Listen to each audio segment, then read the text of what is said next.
जय हिंद दोस्तों, स्वागत है आपका एक बार फिर से मेरे YouTube channel supreme math by Rishi में। उम्मीद करता हूं कि आप सभी स्वस्थ होंगे। आज हम चैप्टर करेंगे डाइस। किसी भी कॉम्पिटिटिव एग्जाम में इसके 2 या 3 क्वेश्चन आपके पूछे जाते हैं। सिर्फ 5 मिनट का समय लूंगा।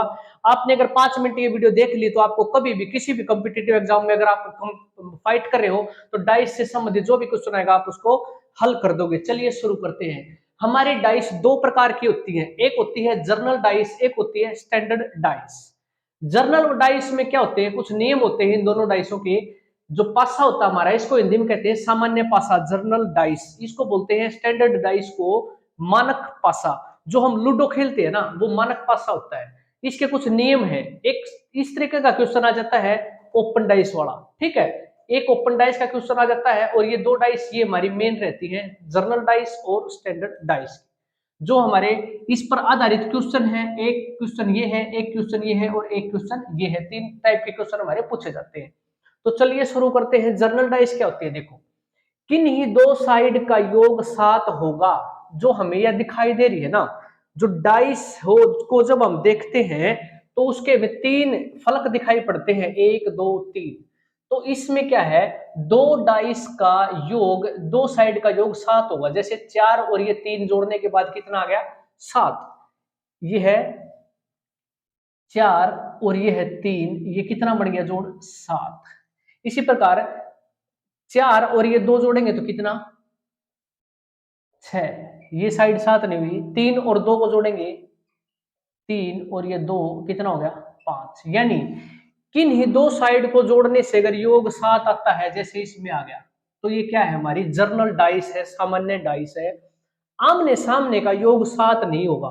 आमने सामने का मतलब होता है, जैसे मान लीजिए कोई डाइस है ना, ये डाइस, तो इसका अपोजिट साइड अगर यहां पर अगर 4 है तो यहां पर इसके नीचे बिल्कुल अपोजिट में 3 कभी नहीं होगा।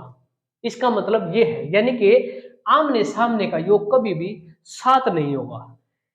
अब बात करते हैं, 4 है ना, जो ये 4, इसके अपोजिट में ये 2 कभी नहीं होगा, क्योंकि मैं 2 साइड, ये जो 3 साइड दिखाई दे रही है ना, तो कहने का मतलब है ये जो 4 है यहाँ पर, इसके अपोजिट में 2 कभी नहीं होगा। 4 के अपोजिट में ये 3 भी कभी नहीं होगा, क्योंकि मैं दिखाई दे रहा है, इसके अपोजिट में कैसे हो सकता है ये।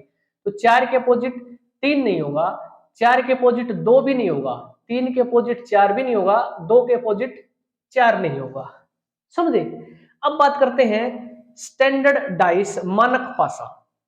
इसमें क्या होता है, किन्हीं 2 साइड का योग 7 कभी भी नहीं हो सकता। जैसे इसमें 7 हो रहा था ना, इसमें 2 साइड को जब हम जोड़ेंगे तो उसका योग क्या होना चाहिए, किन्हीं 2 साइड का योग 7 कभी नहीं होगा। लेकिन इसमें एक कंडीशन है, आमने सामने जो अपोजिट में है ना, जो फलक, जैसे मान ले मैंने अभी बताया था, ये मान ले ऊपर वाला फलक है, ये वाला, इसका योग और नीचे वाले इसका योग क्या होगा, 7 होगा। इसमें ये कंडीशन है, अपोजिट का योग 7 होगा। ठीक है। अगर यहाँ 4 है ना, तो इसके 4 के अपोजिट अगर पूछ लेता है क्वेश्चन तो 3 होगा आपका। तो इसमें क्या है, 4 के अपोजिट यहां लिख देता हूं मैं, 4 के जो अपोजिट है वो कितना होगा, 3, क्योंकि हमें पता है आमने सामने का योग कितना होता है, 7 होता है।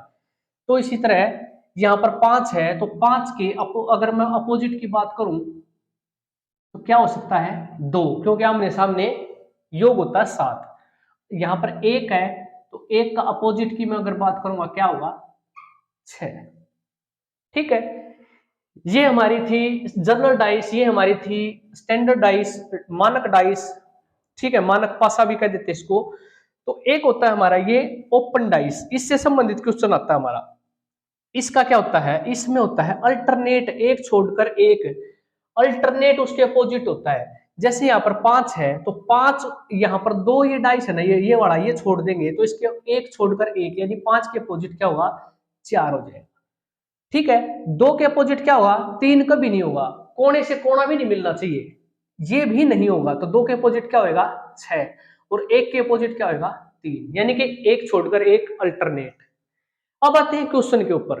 क्वेश्चन आपके किस तरीके से पूछे जाते हैं, ये वाले क्वेश्चन, एक पासे को 2 बार फेंका गया और ये इस तरह से फेंकने के बाद ये आकृति हमारे पास सामने आई हुई है। तो बताना क्या है कि इनके अपोजिट क्या होगा। देखो, जब इसमें एक साइड 3 है, यहां पर भी 3 है, जब एक साइड बराबर होती है तो उस कंडीशन में हम क्या करते हैं, यहाँ पर लिखेंगे 3। जब एक साइड हमें दिखाई दे रही है यहाँ पर 3 है और ये और यहाँ पर भी ये 3 है, जब दोनों तरफ 3 एक कॉमन आ रहा हो तब हम क्या करेंगे, यहाँ पर लिख दिया 3, इसको हम क्लॉकवाइज घुमाएंगे ऐसे, क्लॉकवाइज यानी कि जैसे घड़ी घूमती है ना, घड़ी की सुई ऐसे घुमा देंगे। तो 3 को ऐसे घुमावदार तरीके से लिखेंगे जैसे क्लॉकवाइज में। 3 के बाद कितना है 4, फिर यहाँ पर 5, यहाँ पर कितना था 3 था, तो दूसरी डाइस में देखते हैं क्या रहेगा, इसको भी ऐसे क्लॉकवाइज घुमा देंगे।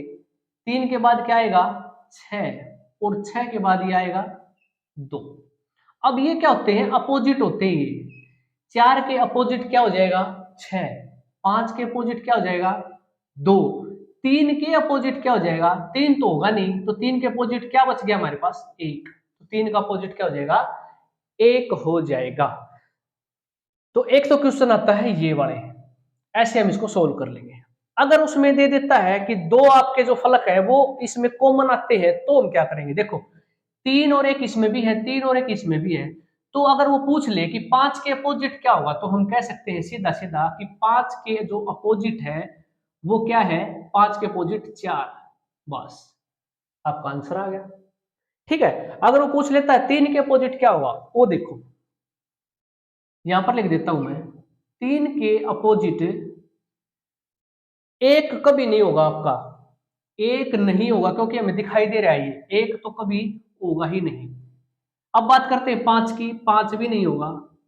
1 के अपोजिट ये 4 लिख रखा है यहाँ पर, 4 भी नहीं होगा। 1 के अपोजिट 3 भी नहीं होगा, ठीक है, क्योंकि यहाँ पर 3 आया हुआ है। अब बात करते हैं कि इसके अपोजिट 3 के अपोजिट क्या हो सकता है, 3 के अपोजिट होगा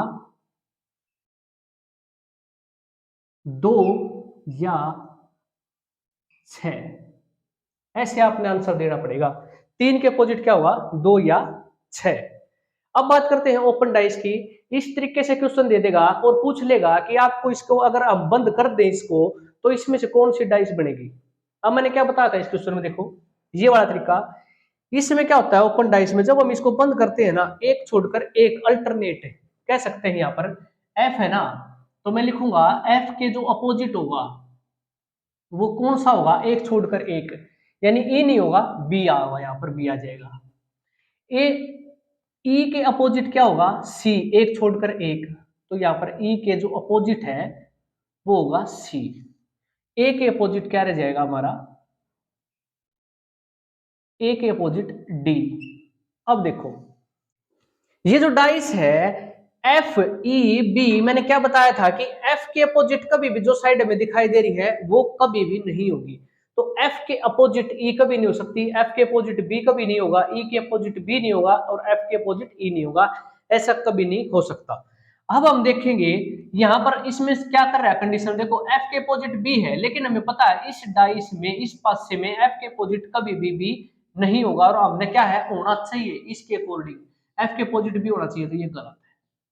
ठीक है, ई इसमें देखते हैं एक बार, ई ई के अपोजिट क्या है बी है, तो यहाँ पर ई के अपोजिट सी है, तो यहाँ पर इसमें कंडीशन क्या दे रखी थी, ई के अपोजिट सी है, ई के अपोजिट सी है, लेकिन इस डाइस में ई के अपोजिट सी कभी नहीं होगा इस डाइस में। ठीक है, तो हम इस ऑप्शन को गलत कर ठहराएंगे, ये भी हमारा क्या हो जाएगा गलत है, क्योंकि ई के अपोजिट इस डाइस में कभी भी सी नहीं होगा, क्योंकि यहाँ पर दिखाई दे रहा है हमें ई के अपोजिट बी भी नहीं होगा, सी के अपोजिट ई नहीं होगा। तो इसी प्रकार इस डाइस में ए के अपोजिट डी कभी नहीं हो सकता, लेकिन हमें इसके अकॉर्डिंग देखना है कि ए के अपोजिट डी होना चाहिए, तो ये गलत हो जाएगा। अब बच गया आपके पास, ये आंसर सही लगा देना आपने, एफ के अपोजिट बी होगा, ई के अपोजिट सी होगा और ए के अपोजिट डी होगा, तो ये सेटिस्फाई कर रहे हैं। तो कहने का मतलब क्या है, देखो अगर ये डाइस दे दी हमारी, जैसे मैं इसको समझाता हूं आपको, एक ये डाइस दे रखी है, तो कहने का मतलब है ए के अपोजिट इसके अपोजिट, एक के अपोजिट 3 कभी नहीं हो सकता, 3 के अपोजिट 4 कभी नहीं हो सकता, 4 के अपोजिट 1 कभी नहीं हो सकता।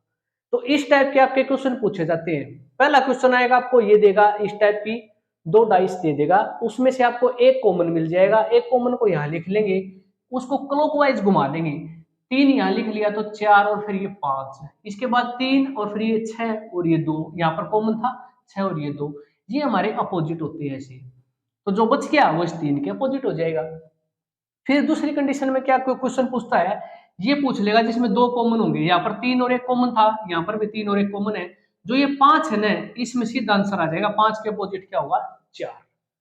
ठीक है। अगर वो पूछ लेता है 3 के अपोजिट, 3 के अपोजिट हमें पता है ये कभी भी आपस में अपोजिट नहीं हो सकते, 1 के अपोजिट 3 के अपोजिट 1 नहीं होगा, 5 भी नहीं होगा, 3 के अपोजिट 4 भी नहीं होगा, 3 के अपोजिट 3 तो होगा ही नहीं।